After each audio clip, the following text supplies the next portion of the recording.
3. Hi, today we are going to have an object lesson that I hope you learn from. All right, I have a vase sitting in front of me and I put rocks in it. I don't have more rocks, but that's okay. That's good enough. But this vase represents our lives. And I put rocks in there because they are the most important part of what we do with our life to make it worthwhile, to be happy with our life. So I put these big rocks in here and they represent the most important things in our life. And number one is going to church and talking or praying with God or Jesus any time of the day or night.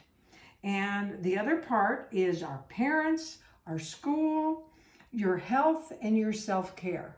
Very, very important. Now, the next thing we're going to add to our vase of our life, we are going to add what we call pebbles.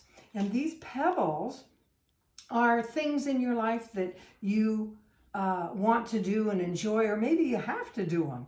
And that's okay too. So I'm going to add them, and then hopefully we'll see where they fall in here and how they fill our lives.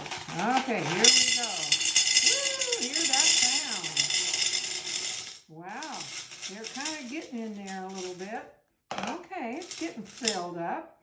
But those things, the pebbles I'm putting in are things like your homework that you have to do, or candy that you love eating, or toys and parties, sports, friends, anything that you feel you have to do, but it's not as important as your parents and everything else, which are the rocks, right?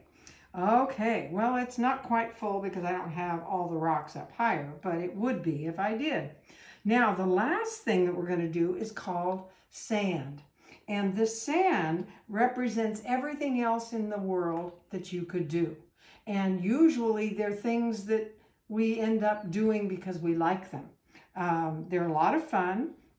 Let's see. We've got entertainment, movies, TV, social media, video games, hobbies, and I'm sure you can come up with a whole bunch more things, but these will fill our lives as well. And so we add them too to fill in our life and make it worthwhile.